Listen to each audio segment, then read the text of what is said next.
किताब मुकद्दस में से दानियल के 30 बाब की तिलावत। नबूकदनेस्सर बादशाह ने एक सोने की मूरत बनवाई जिसकी लंबाई 60 हाथ और चौड़ाई 6 हाथ थी और उससे दोरा के मैदान सूबा बाबल में नस्ब किया। तब नबूकदनेस्सर बादशाह ने लोगों को भेजा कि नाज़मों और हाकिमों और सरदारों और काजियों और खजांचियों और मशीरों और मुफ्तियों और तमाम सूबों के मनसबदारों को जमा करें ताकि वो उस मूरत की तकदीस पर हाजिर हों जिसको नबूकदनेस्सर बादशाह ने नस्ब किया था। तब नाज़म और हाकिम और सरदार और काजी और खजांची और मुशीर और मुफ्ती और सूबों के तमाम मनसबदार उस मूरत की तकदीस के लिए जिसे नबूकदनेस्सर बादशाह ने नस्ब किया था जमा हुए और वो उस मूरत के सामने जिसको नबूकदनेस्सर ने नस्ब किया था खड़े हुए। तब एक मुनाद ने बुलंद आवाज से पुकार कर कहा, ऐ लोगो, ऐ उम्मतों और ऐ मुख्तलिफ जुबानें बोलने वालों, तुम्हारे लिए हुक्म है कि जिस वक्त किरना और नए और सितार और रुबाब और बरबत और चगाने और हर तरह के साज की आवाज सुनो तो उस सोने की मूरत के सामने जिसको नबूकदनेस्सर बादशाह ने नस्ब किया है गिर कर सजदा करो, और जो कोई गिर कर सजदा न करे उसी वक्त आग की जलती भट्टी में डाला जाएगा। इसलिए जिस वक्त सब लोगों ने किरना और नए और सितार और रुबाब और बरबत और हर तरह के साज की आवाज सुनी तो सब लोगों और उम्मतों और मुख्तलिफ जुबानें बोलने वालों ने उस मूरत के सामने जिसको नबूकदनेस्सर बादशाह ने नस्ब किया था गिर कर सजदा किया। बस उस वक्त चंद कसदियों ने आकर यहूदियों पर इल्ज़ाम लगाया। उन्होंने नबूकदनेस्सर बादशाह से कहा, ऐ बादशाह अब तक जीता रहे, ऐ बादशाह तूने ये फरमान जारी किया है कि जो कोई किरना और नए और सितार और रुबाब और बरबत और चिगाने और हर तरह के साज की आवाज सुने गिर कर सोने की मूरत को सजदा करे, और जो कि गिर कर सजदा ना करे आग की जलती भट्टी में डाला जाएगा। अब चंद यहूदी हैं जिनको तूने बाबल के सूबे की कारपरदाजी पर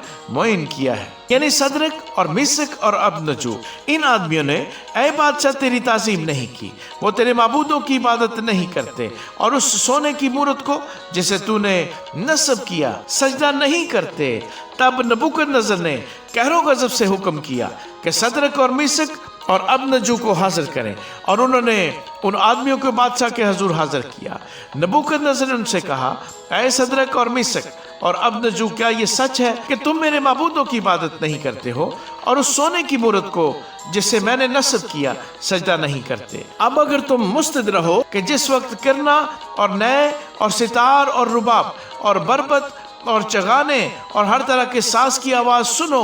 तो उस मूरत के सामने जो मैंने बनवाई है गिर कर सजदा करो तो बेहतर, पर अगर सजदा ना करोगे तो उसी वक्त आग की जलती भट्टी में डाले जाओगे।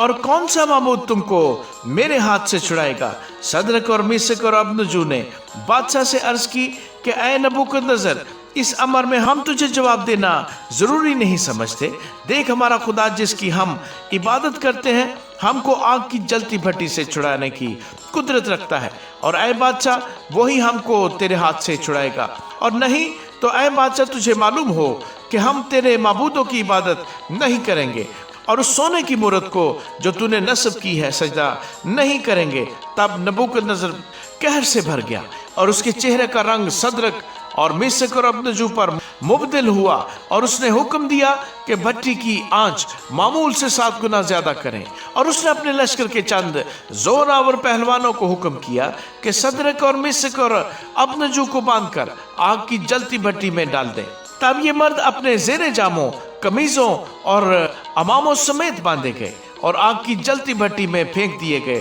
पस चूंकि बादशाह का हुक्म ताकीदी था और भट्टी की आंच नहायत तेज थी, इसलिए सदरक और मिसक और अबनजू को उठाने वाले आग के शोलों से हलाक हो गए, और ये 3 मर्द यानी सदरक और मिसक और अबनजू बंधे हुए आग की जलती भट्टी में जा पड़े। तब नबूकदनेस्सर बादशाह सरासीमा होकर जल्द उठा और अरकान दौलत से मुखातब होकर कहने लगा, क्या हमने 3 शख्सों को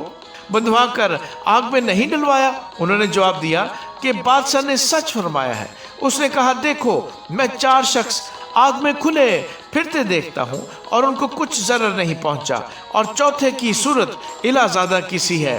तब नबूकदनेस्सर ने आग की जलती भट्टी के दरवाजे पर आकर कहा, ऐ सदरक और मिसक और अबनजू, खुदा ताला के बंदो, बाहर निकलो और इधर आओ। पस सदरक और मिसक और अबनजू आग से निकल आए। तब नाज़मों और हाकिमों और सरदारों और बादशाह के मशीरों ने फराहम होकर उन शख्सों पर नजर की और देखा कि आग ने उनके बदनों पर कुछ तासीर न की और उनके सर का एक बाल भी न जलाया और उनकी पोशाक में मुतलक फर्क न आया और उनसे आग से जलने की बू भी न आती थी। पस नबूकदनेस्सर ने पुकार कर कहा कि सदरक और मिसक और अबनजू का खुदा मुबारक हो, जिसने अपना फरिश्ता भेजकर अपने बंदों को रहाई बख्शी,